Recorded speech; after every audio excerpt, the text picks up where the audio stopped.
Hay que esclarecer posiciones y hay que ver en qué términos cada una de las personas que están siendo investigadas tendría o no tendría responsabilidad penal. Y a los efectos de no generar conflictos de intereses, la experiencia me ha enseñado que mejor es dedicarse a defender a una sola persona, porque pueden haber intereses eventualmente en algún momento contrapuestos. ¿O es que podría ser complicada la figura de Elian Karp, digamos, porque siempre ha sido confrontacional, porque, digamos, siempre genera polémica?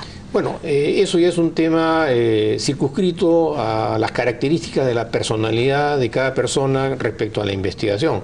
Pero no es tanto por eso, ¿no? Sino yo creo que como eventualmente pueden haber conflictos de intereses, es mejor separar las personas que son objeto de asesoramiento en una investigación, y en ese sentido, si bien es cierto se coordinan los esfuerzos, no hay que soslayar que esta investigación tiene un pasivo y un activo político muy significativo, que además genera muchas veces superposición de opiniones y conflictos, y a su vez crea mayores problemas y confunde más a la opinión pública y se enredan más las cosas. ¿Le podría causar ruido entonces a su investigación, digamos a esta investigación que se está haciendo por el tema a Eva Fenenburg, mejor dicho? Pero usted mencionó hace unos momentos, cuando conversábamos antes de la entrevista, que son dos cosas totalmente distintas, que Elian Karp ha sido comprendida, ¿no es cierto?, en la investigación por enriquecimiento y no por el lavado de activos, y ahí debería ser otra la situación. ¿Cómo funciona eso? No, mira, en principio yo creo que una investigación es saludable de todo punto de vista, porque hay hechos que han generado suspicacias y expectativas en todos los escenarios de la vida nacional, porque se trata además de un personaje que ha sido ni más ni menos primer mandatario de un país. Entonces la sociedad tiene derecho a saber realmente qué cosa es lo que ha pasado, y la única manera racional y civilizada de poder encontrar la verdad es a través de una investigación, que es un proceso ordenado. Por lo tanto, yo creo que las investigaciones son bienvenidas. ¿Pero Elian Karp debería estar comprendida en esta investigación? En principio, desde mi opinión personal, no. Porque ¿qué participación puede haber tenido ella en la hipótesis del enriquecimiento ilícito de Alejandro Toledo? En todo caso, a ella debió habérsele incorporado, como que está incorporada dentro de la investigación de lavado de activos.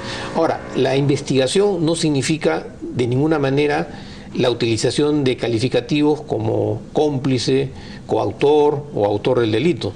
Esas calificaciones van a tener vigencia cuando se emita una sentencia condenatoria en la que se establecen las posiciones y las ubicaciones que han tenido dentro del esquema de la hipótesis criminal los que han sido partícipes de esos hechos, y se le califica autor, coautor, cómplice o instigador. Ahora, los hechos concretos, ¿no es cierto?, los hechos tal cuales sobre el proceso de Eva Fenenburg, ¿cómo van?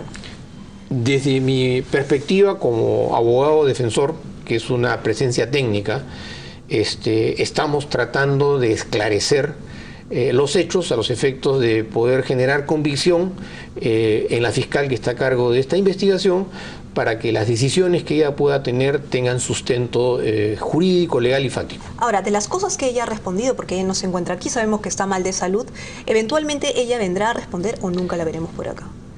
En principio es una señora que tiene 86 años de edad. Su estado de salud es bien delicado, que se ha visto, como es natural, agudizado en los últimos meses a raíz de lo que significa para una persona, para un entorno familiar y para un personaje que tiene objetivos políticos, una investigación de esta naturaleza en la que se le vincula básicamente a actividades criminales delictivas, como puede ser una organización delictiva, como puede ser el lavado de activos, o como puede ser el enriquecimiento ilícito, o como implica la corrupción. Pero digamos, una cosa es lo que ella ha dado como testimonio y otra cosa las respuestas que ha dado Alejandro Toledo respecto a ese hecho. Digamos, y eso es lo que crea mucha confusión. Alejandro Toledo ha mencionado que Eva Fenenburg ha comprado este inmueble con los ahorros de su vida, con una pensión que recibe por el tema del Holocausto, y eso no es lo que dice Eva Fenenburg, ¿no es cierto?, oficialmente, digamos. Entonces, ¿qué es lo que está sucediendo ahí? Esa es una de las razones por las cuales yo clarifico que soy abogado de una persona y que no soy abogado de otra persona. Pero, digamos, las declaraciones de Alejandro Toledo perturban el proceso. Pero, por supuesto, yo siempre lo he afirmado y lo he reconocido, que son declaraciones que han ayudado poco a esclarecer los hechos, supongo, en gran medida por el desconocimiento del tema y por otro lado porque es una persona pues particularmente significativa en la vida política del país. Pero esas explicaciones y esas respuestas que él tendrá que explicar le corresponden exclusivamente a él, ¿no? Pero es que ha dado declaraciones porque no sabía, es decir, nunca coordinó con ustedes lo que Eva Fenenburg había dicho oficialmente, digamos, en las declaraciones que había dado, o es que él se mandó nomás, o es que trataba de ocultar algo. Es que esa es la gran pregunta. Mira, eso es un tema que él tendrá que esclarecerlo, ¿no? Lo que sí te puedo adelantar es que es un tema que tiene cierta complejidad.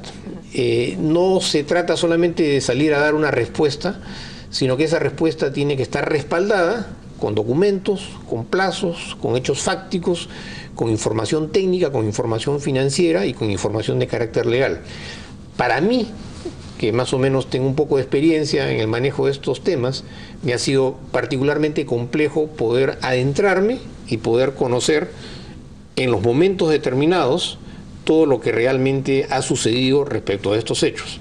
Si a mí, que más o menos me genera cierta complejidad, que todavía persiste la complejidad, me imagino que para una persona, como es el caso de los periodistas, que no conoce todos los entretelones técnicos, poder hacer una afirmación categórica sobre todas estas disquisiciones de por sí es complejo. Claro, pero es que tampoco hemos tenido todos los datos para poder sacar las conclusiones respecto a este proceso. Por eso es que recurrimos a usted para que nos lo cuente. ¿Cuáles son esos aspectos técnicos? Y por eso creo que es importante ser absolutamente respetuosos de una investigación. Y esa es una de las características del éxito de la investigación, que sea una investigación confidencial, para que después, cuando se han analizado todos los hechos y no se ha perturbado la forma de entender los hechos, se va a emitir una resolución que va a ser de conocimiento de todas las personas y de todo el país. A ver, usted ha mencionado algo bastante interesante. Si para usted ha sido totalmente difícil entender el proceso por un aspecto técnico, ¿qué es lo difícil de entender? ¿Qué es lo que ha sido difícil entender el tema de la instauración de Ecoteva, de cómo, digamos, Eva Fenenburg ha formado parte de la empresa Ecoteva, cómo ha pagado el inmueble? ¿Qué ha sido lo complicado? Existe documentos de carácter público a los cuales yo he accedido, legalizados, traducidos formalmente, en los que se señala que en el año 2006 una empresa transnacional, el grupo Merhaf, cuyo mayor accionista es el señor Joseph Maiman, decide constituir un fondo de 20 millones de dólares. Este fondo fue constituido en el año 2006 y hay toda una explicación larga de cómo se originan esos 20 millones de dólares para una persona que maneja recursos económicos en el plano transnacional de manera significativa.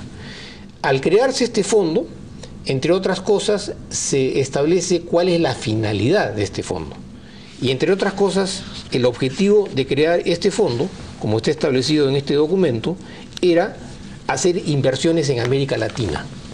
Y entre otras cosas, dentro de las inversiones, oportunidades para poder hacer inversiones en materia inmobiliaria en Colombia y Perú. ¿Por qué surge esta idea dentro de la psiquis, dentro de la mente del señor Joseph Maiman? El señor Joseph Maiman es una persona que ha vivido toda su vida en el Perú. Es una persona que vive en el Perú, vivió en el Perú desde que tenía 1 año de edad. Estudió en el Perú, enseñaba en la universidad en el Perú, incluso trabajó en el Banco Central de Reserva.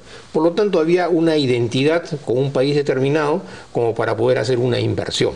Pero en un primer momento el fondo estaba ahí, en el año 2006.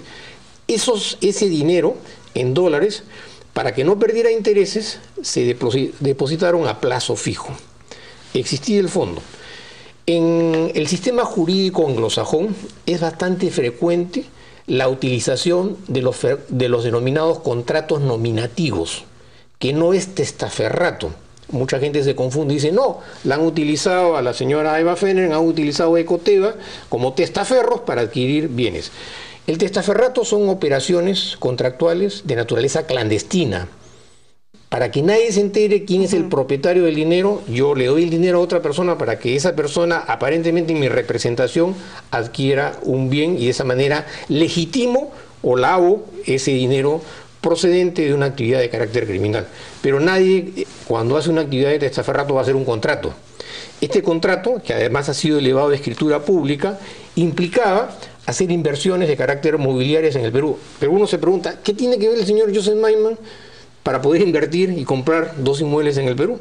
El señor Joseph Maiman ya había tenido experiencia inmobiliaria en el Perú, Claro, había tenido 2 bienes. Lo que ha dicho Eva Fenenburg es que efectivamente Maiman le ha prestado la plata para comprarse la casa. Así es. ¿Es para alguna ganancia? Porque al parecer no sería para una ganancia. Lo que pasa es que, está ahí. Esa es la duda. Claro, ¿no? en un primer momento la adquisición del inmueble generaba ganancias. La señora Eva Fenenburg, como parte activa de este contrato nominado, porque esa es la finalidad de ese contrato, es designar a una persona natural para que pueda ejecutar el contrato, percibía un interés y percibía un sueldo. Si bien es cierto, los inmuebles aparecen a nombre de ella, a través del contrato, el señor Joseph Maiman, en este caso el propietario del fondo, legalmente está apto para poder rescindir el contrato y ser el único propietario de ese inmueble y manejar ese inmueble. El hecho de que se haya invertido en el plano inmobiliario en el Perú a los efectos de poder ganar mayores intereses no significa de ninguna manera lavar dinero a través de la señora Eva Fenenburg para poder adquirir un bien en el Perú. Bueno, Alejandro Toledo ha mencionado que va a venir en 2 semanas a dar explicaciones. ¿Eso va a ayudar? ¿O de alguna manera va a retrasar la investigación que se está llevando a cabo con Eva Fenenburg? Mira, yo creo que acá no se trata de apresurar una investigación por todo lo que está de por medio, porque acá no solamente hay que pensar si Toledo es penalmente responsable o Eva Fenenburg. Acá lo que está de por medio también es la credibilidad del sistema democrático. Por lo tanto, hay que tener bastante cuidado en ese aspecto. Y yo creo que, si bien es cierto, esto está demorando, porque además se ha abierto otra investigación, se han incluido a otras personas, va a empezar la investigación en la Comisión de Fiscalización, ya nos podemos imaginar lo que va a significar eso, pero hay que darle los plazos que corresponde al Ministerio Público y darle las oportunidades a todos los que están siendo investigados para que puedan aportar pruebas y defenderse. Esta vez iba a asesorar bien a Alejandro Toledo para que responda. Bueno, Alejandro Toledo tiene su abogado, que es el doctor Valle Riestra, y me imagino que él tendrá que asesorarlo en esos términos, sin perjuicio de pedirme una opinión y yo poder darla, ¿no? Para que explique, digamos, el proceso, ¿no? Porque ya explicó una vez y no era así, ¿no? Entiendo, presumo que él no sabía a ciencia cierta qué cosa es lo que había pasado y lo que hizo fue dar una primera opinión, pero desgraciadamente esa opinión equivocada marcó el curso y la ruta del devenir del problema. Muy bien, muchísimas gracias, gracias por a ti. haber venido. Conversábamos con Luis Lamas Pucho, abogado de Eva Fenenburg. Estamos conversando del proceso de Eva